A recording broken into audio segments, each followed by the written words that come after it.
Hoje você tem que gostar de pessoas, né? Se você não gosta de pessoas, você não pode trabalhar com pessoas. Mas eu acho que esse é um caminho da gente acolher, né? Porque o recursos humanos, né? Trabalhar é você ter uma escutativa, você ter empatia, é você acolher a pessoa, é de você liderar essa pessoa, sabe, traçar um objetivo para ela, né, às vezes ela fala assim: "Olha, eu tô aqui, mas eu quero chegar nesse nível aqui". É você ajudar ela a trilhar esse caminho, dar as ferramentas para ela orientar, ser mentora. Então eu acho que um profissional de RH ele tem que ter essa visão de humanos, né. Não é só o coração, né, que a gente fala muito: "Ah, lidar com pessoas é só coração", não, às vezes você tem que usar de ser racional também.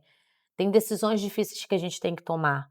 Então a gente tem que pensar muito antes de tomar essa decisão, então aí vem o nosso racional. Então a gente tem que ter o equilíbrio emocional, né, de botar o coração no pé e o racional lá em cima, mas ao mesmo tempo sendo de uma forma leve, que a pessoa não se sinta ferida, né, que não se sinta ofendida, agredida. Então eu acho que a gente tem que ter todas esses skills para ser um bom profissional de RH. E estudar bastante, se conectar com pessoas da área, estudar, né, fazer estágio, tudo, porque eu acho que você vai conseguir entrar e seguir esse caminho, mas tem que ter realmente essa vontade de trilhar esse caminho da humanas, que é um caminho difícil, não é fácil, viu? Lidar com pessoas não é Não é fácil. fácil, não é. Oi, meu nome é Júlia. Oi, meu nome é Gabriela e tá no ar mais um episódio do Pode Sonhar. Um podcast que busca levar informação de um jeito fácil e rápido para você. E no episódio de hoje nós vamos mergulhar em um tema que é super legal para inclusão, para gestão de pessoas, principalmente para empresas e também para projetos sociais. E para isso convidamos uma pessoa mais que especial que atua mais de 12 anos na área, é supervisora do Facilite Rock World e cofundadora do Motiva Rio, Márcia Vital. Obrigada, Essa é gente, mais Prazer te prazer. receber aqui, tá bom? A gente vai estar trocando uma ideia sobre o seu campo, assim, né? Que é gestão de pessoas, acessibilidade, diversidade, inclusão, tudo isso, né? Vai Exatamente. ser um papo bem interessante. E assim, cada empresa carrega a sua trajetória. Mas hoje nós também queremos começar esse podcast querendo saber um pouco sobre a sua trajetória. Como é que foi pra Márcia poder chegar onde ela está hoje, na Rock World, passou no Detal aí recentemente. Então, há 48 anos atrás, né, eu nasci numa comunidade no Rio de Janeiro, pais semi-analfabetos. E nessa trajetória a gente conseguiu ver tanta coisa, né, criança, oportunidades, sonhos, que até um certo tempo da minha vida eu achava que era impossível uma criança que morava naquela comunidade, vivendo aquele dia a dia, pudesse sonhar um dia, né, mas eu sempre fui uma criança muito determinada, eu sempre fui uma criança que sempre olhou para frente e falou assim: "Eu quero isso, eu não quero isso", eu sempre consegui refletir um pouco da minha vida, e como criança também eu sempre me perguntava, né: "Quem quem pode me ajudar? O que eu posso fazer?", porque eu não gostava de morar naquele ambiente, eu não gostava daquele local, eu não gostava da energia daquele local, né. Então eu falei assim: "Eu acho que a escola é o caminho que eu tenho para poder seguir, sair daqui e ser uma pessoa melhor, né. Então, como é que eu faço? Além de estudar, eu tenho que fazer mais alguma coisa. Então eu acho que eu aprendi que a conexão era muito importante. E aí as primeiras pessoas que eu consegui ter essa conexão foram com os meus professores, né. Então quando eu conheci vocês, eu conheci a escola, eu vi um pouco da Márcia Vital lá atrás, que era uma estudante, que estudava numa escola pública e tinha sonhos, né. E foi através da educação, a educação me trouxe até aqui.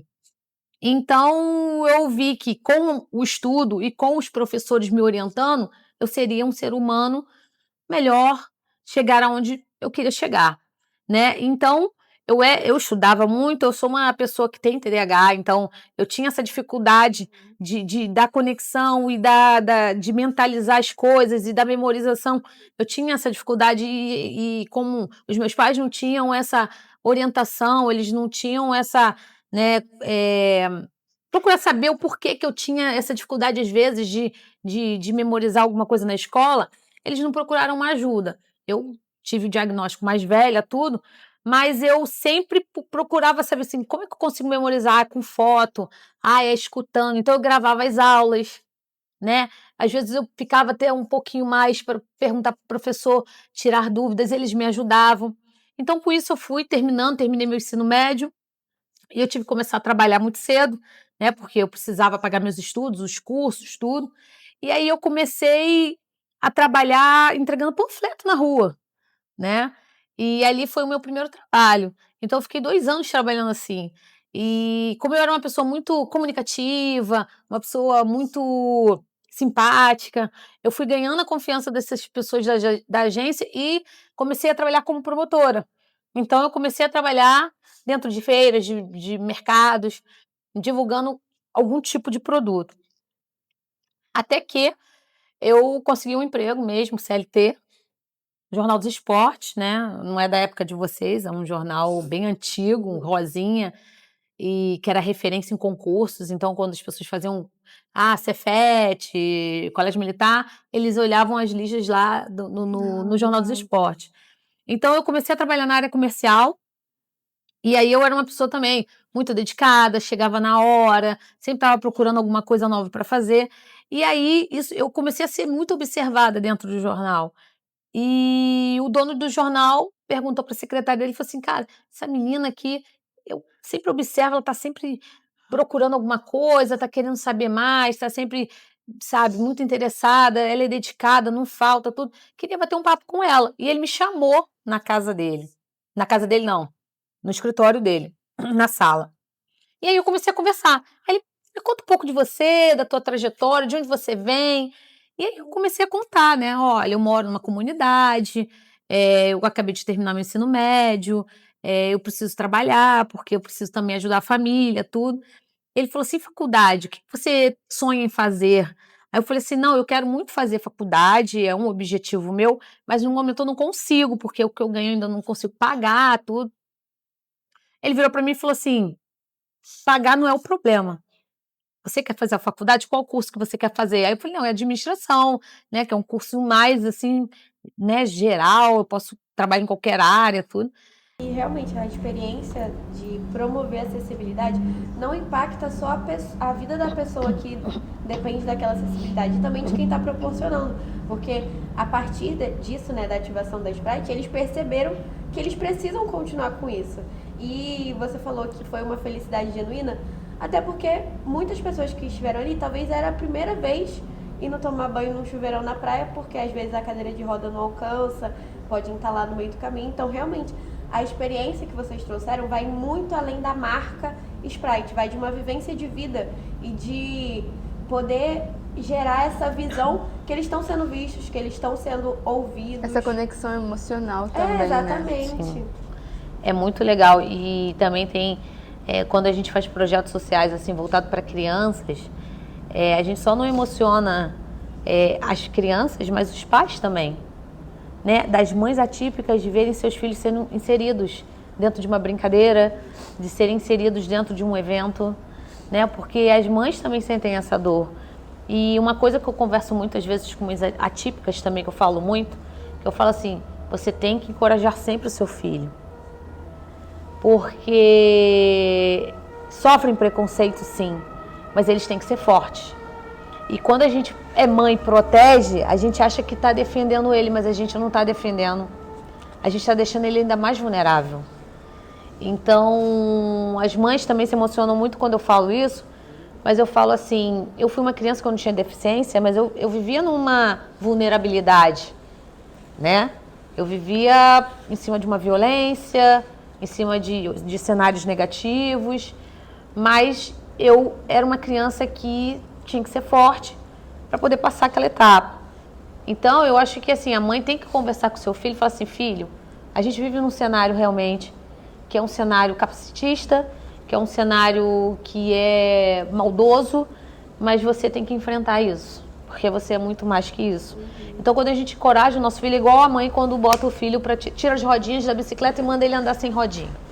Você está encorajando seu filho a seguir uma nova etapa. Então, a gente tem que criar crianças deficientes empoderadas, para que eles se tornem adultos deficientes empoderados. E quando a gente dá essa oportunidade para eles, até na empresa, para trabalhar, e eles mostram o trabalho, a gente fala, viu, você é capaz. Porque às vezes eles se tornam incapazes porque a sociedade limita eles. Eles não têm limitação, eles não são limitados, a gente limita. Não dando acessibilidade, não encorajando e não dando oportunidade. Então, eu acho que é importante a gente ter esse papel, né? Então, acho que o Motiva Rio, ele tem esse papel também de encorajar, né? De empoderar. E eu acho que quando a gente tem essa experiência, tem essa vivência, é tão legal a gente poder passar para o outro, porque a gente dá o nosso exemplo e ele fala, pô, se você conseguiu, eu posso conseguir também. Isso aconteceu numa palestra que eu dei para crianças do Vidigal. Eram 50 crianças, eu sentei as crianças na praia, né, elas jogam rugby nas areias de Copacabana, e eu comecei a falar sobre a minha história, né, sobre empoderamento, sobre sonhar, a importância de sonhar. E aí um menino virou para mim e falou assim, tia, eu não quero fazer uma pergunta, só quero falar para você que se você pode, você conseguiu, eu posso também. Então só falta isso.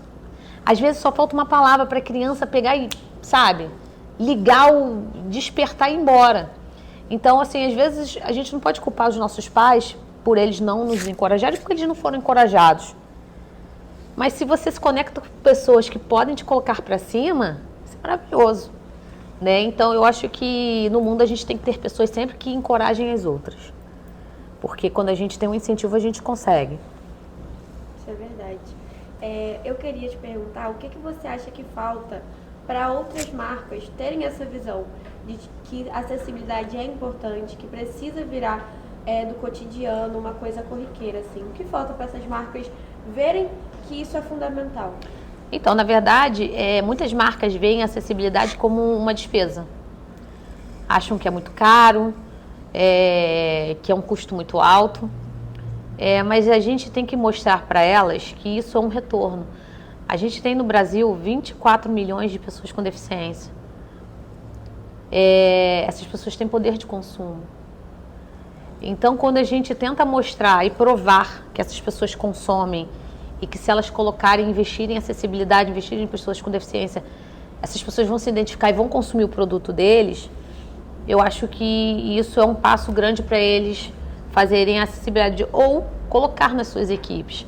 Quando a gente tem pessoas com deficiência inseridas no nosso grupo, a gente começa a conversar com eles e perceber como é que é a rotina deles, que a acessibilidade é tão vantajoso para eles, as empresas também podem falar assim, não, vamos investir, porque isso é investimento, né? Na acessibilidade, para que o meu funcionário chegue com segurança, para que ele trabalhe com segurança, para que ele se sinta inserido. Então, eu acho que a gente tem que ter mais campanhas de conscientização, tem que ter muita educação. Eu acho que essas empresas têm que saber mais sobre capacitismo, né, pessoas com deficiência e acessibilidade, para que elas possam perceber que isso é necessário.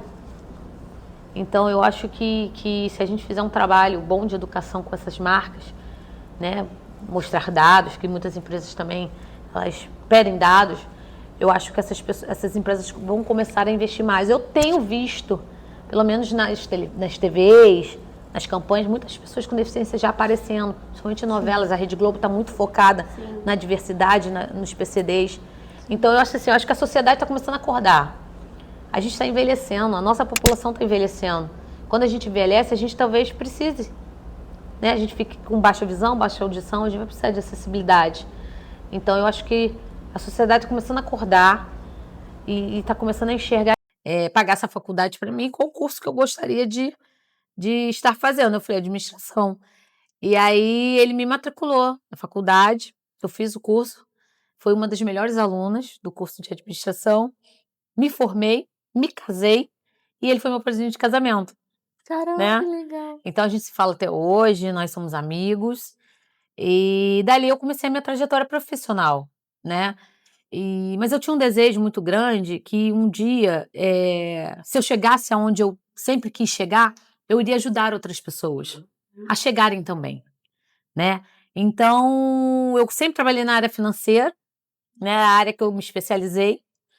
Até que eu tive minha primeira filha, Já tinha saído do Jornal de Esporte, já tinha passado por outras empresas, trabalhava como gerente nessa empresa há muitos anos, até que no meu retorno da maternidade essa empresa me demitiu, como fazem com muitas mulheres, né, que voltam da sua licença maternidade. Então eu decidi que eu teria um ano sabático para cuidar da minha filha, quando ela tivesse maiorzinha eu voltaria para o mercado de trabalho. Então, até esse período eu já tinha feito uma pós-graduação também, e a minha vida já tinha mudado bastante, né. Já não morava mais na comunidade, já morava aqui na freguesia de Carapicuíba, onde eu moro até hoje, e eu tinha mais acesso à educação, né. Então, eu resolvi voltar para o mercado de trabalho, fiz processos seletivos, passei em 3 processos seletivos, e eu pude escolher onde eu queria trabalhar. Até que surgiu a Rock Road, né, que na verdade eu fiz entrevista, passei processo seletivo para uma empresa do grupo, não foi para a Rock Road, que a Rock Road não era uma empresa ainda.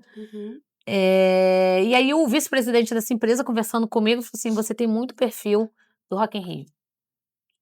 Aí eu falei assim: "Rock in Rio, mas o Rock in Rio não é só de 2 em 2 anos?" Aí ele: "É, mas a gente vai agora o Rock in Rio vai formar uma empresa, né, ele é uma marca, e ele precisa de uma empresa", ele era produzido por uma outra empresa, né, um componente diferente. E eu acho que você pode ser essa pessoa que vai dar o start nessa empresa. Você vai cuidar de todo o administrativo, né, cuidar das pessoas que estão chegando no escritório, cuidar do escritório. Você aceita esse desafio? Eu falei assim: "Aceito". Ele: "Então, segunda-feira você começa". Então, tipo, não entendi nada, porque eu entrei para fazer uma coisa, né, para uma vaga Do e nada fui para estava uma em outra. outra, e sem entender eu fui para casa, né.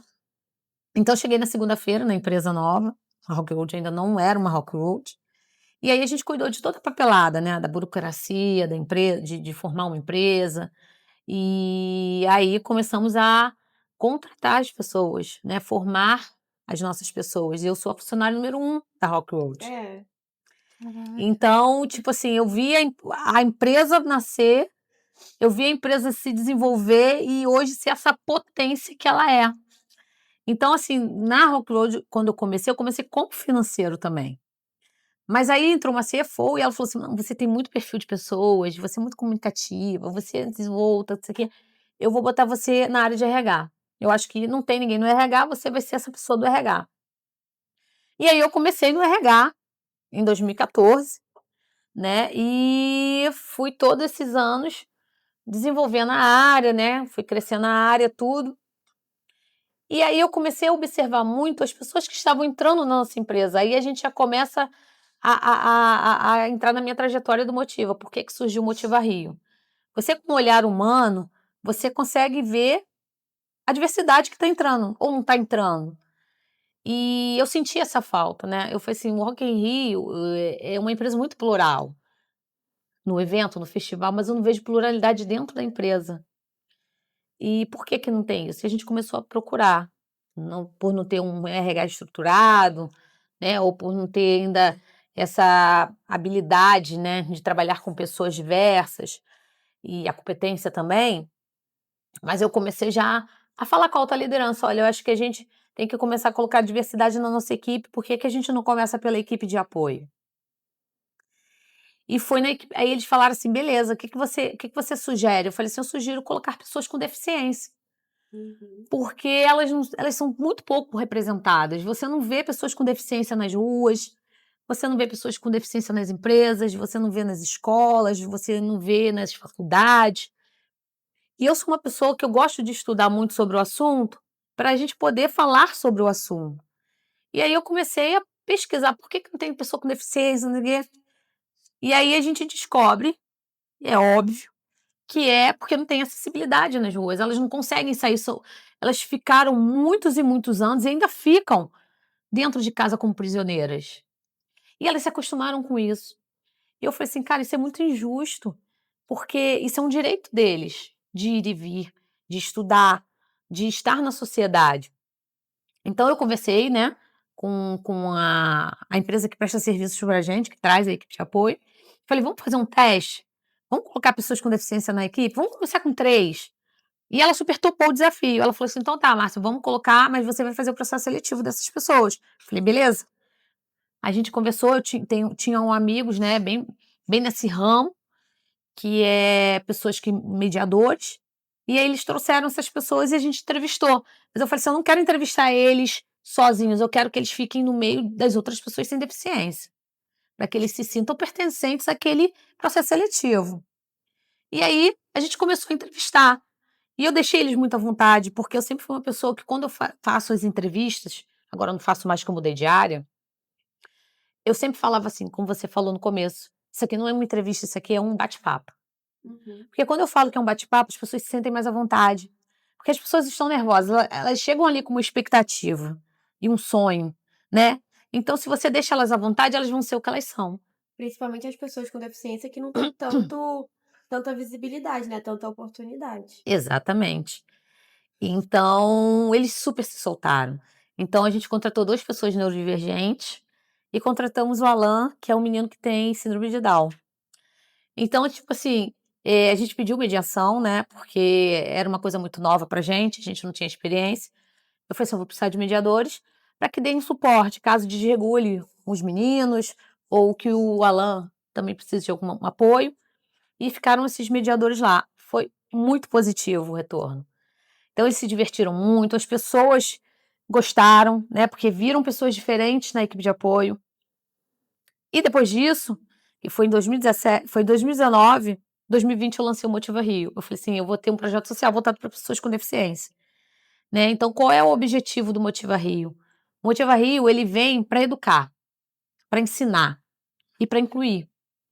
Porque não adianta eu trazer uma pessoa com deficiência e botar na sua equipe, e você não sabe do mundo dela, você não sabe como lidar com ela, entendeu? Então a gente tem que ensinar primeiro, para depois a gente fazer a inclusão. Então o Motiva Rio ele vem com isso. Então se as empresas me contratam para dar uma consultoria, por exemplo, eu vou chegar, eu vou estudar o ambiente, eu quero conhecer as pessoas, eu quero conhecer a cultura da empresa. E aí a gente vai fazer um trabalho interno de educação com os funcionários. E depois a gente vai inserir essas pessoas com deficiência dentro da equipe e vai acompanhar o processo dela dentro da organização, para ela se sentir não mais uma, mas sim dentro do contexto, né? Ela vai se sentir incluída mesmo naquele cenário, não agregada àquele cenário. Então, esse é o nosso trabalho, né? Então, assim, em paralelo, a gente tem muitos amigos dentro do festival. No Rock in Rio, a gente tem o Thiago Amaral, que faz um trabalho excelente na acessibilidade. Ele revolucionou a acessibilidade em grandes eventos, né, o Thiago trouxe muita tecnologia para as empresas, para o público, então a gente acho que é um dos maiores eventos que mais recebe pessoas com deficiência. Então o Thiago, ele faz um trabalho excelente dentro da Rock Road, na acessibilidade, e eu cada dia mais aprendo com o Thiago, né, e eu consigo pegar o que eu aprendo com ele e trazer para fora para ensinar as outras pessoas também sobre a inclusão e sobre a acessibilidade. É, vocês já até participaram, né, do primeiro episódio lá no Renovation, vocês contaram sobre essa trajetória de inclusão e acessibilidade nos festivais. E aí eu queria te perguntar, porque antes era só o Rock in Rio, assim, que era mais focado, e agora com o Detal, é um novo desafio? Ou vocês já conseguem tirar de letra, assim, por já estar familiarizado, né? Na verdade, ele já tirou de letra, né, a gente teve um desafio muito grande em 2023 para colocar acessibilidade num terreno que é muito difícil, né, Interlagos é um terreno difícil, Uhum. então o Thiago, ele fez o trabalho. Tivemos que, ter ajustes, né, mas nessa nova operação agora do Detal, rodou muito redondo. Então, tipo assim, a gente não teve problema com acessibilidade, as pessoas muito felizes. Foi até interessante isso, porque uma das diretoras da Live Nation, que é a nossa acionista majoritária, ela caiu no evento e torceu o pé. Então ela ficou temporariamente PCD, precisando de acessibilidade. Então, na mesma hora eu liguei e pedi um kit livre para ela. Então ela não teve problema nenhum em se locomover dentro do evento. Então eu trouxe a moto, né, uma moto acessível, ela andou o evento todo, subia para a sala dela, descia, então assim, sem depender de ninguém.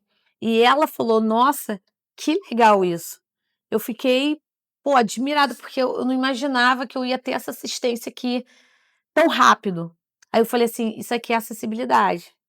Imagina se a gente não tivesse kit livre, ela não iria andar o evento todo, porque lá anda muito, né, Uhum. e é muito sobe e desce, e ela não teve problema, não dependeu de ninguém para nada, ela só precisava carregar a motoca dela e sair, E entrar aproveitar o e festival. aproveitar o festival. A gente fez vídeos, ela ficou muito feliz.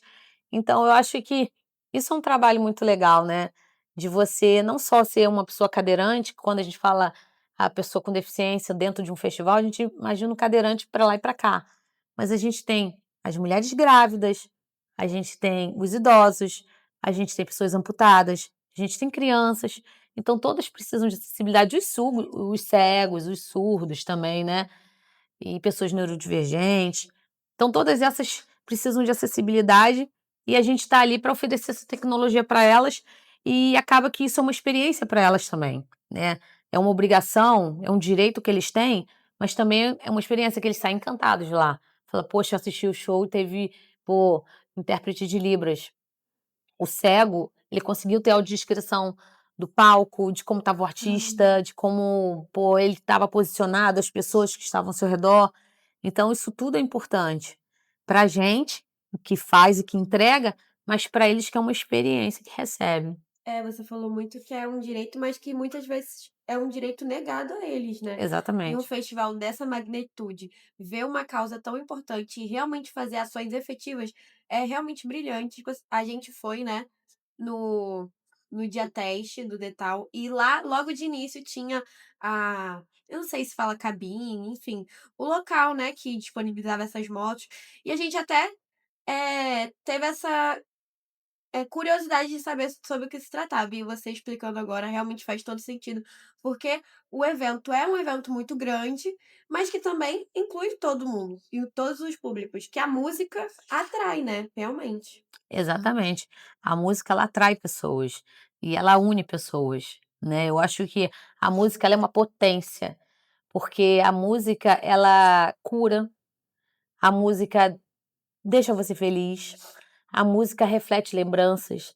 Então a música, ela é muito potente, né. E se a gente dá essa oportunidade de oferecer um evento grande de música para essas pessoas, mas com experiências de inclusão, é perfeito, né, eu acho que é perfeito. Então, a minha trajetória em cima do Motiva Rio é muito grande. As pessoas até perguntam assim: "Mas você tem alguma pessoa com deficiência na família?" Eu não tenho. Esse meu objetivo, esse meu propósito é porque eu sou uma profissional de RH que tem uma visão humana das pessoas.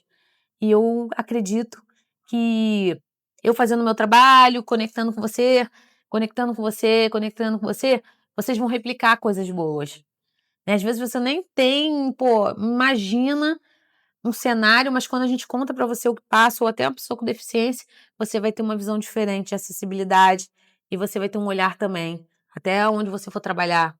Então eu acho que é importante a gente fazer esse papelzinho de formiguinha, sabe, para que a gente replique sempre mais e mais amor entre as pessoas, que eu acho que a gente está precisando disso. Realmente. Fala aí. Aí é porque eu fiquei com uma dúvida, porque você estava falando sobre o Motiva Rio, e aí é esse projeto super legal que você fundou, né, para as pessoas que possuem algum tipo de deficiência. E eu fiquei com muita curiosidade de poder te perguntar se tem dentro desse projeto, se teve alguma experiência que pôde te marcar, assim, sabe? De uma maneira assim, caramba, isso aqui. Porque todas as experiências, elas tocam muito no nosso coração. Mas eu fiquei com muita curiosidade. Se teve alguma coisa que você falou, caramba, isso daqui tocou profundamente, hoje me impulsiona.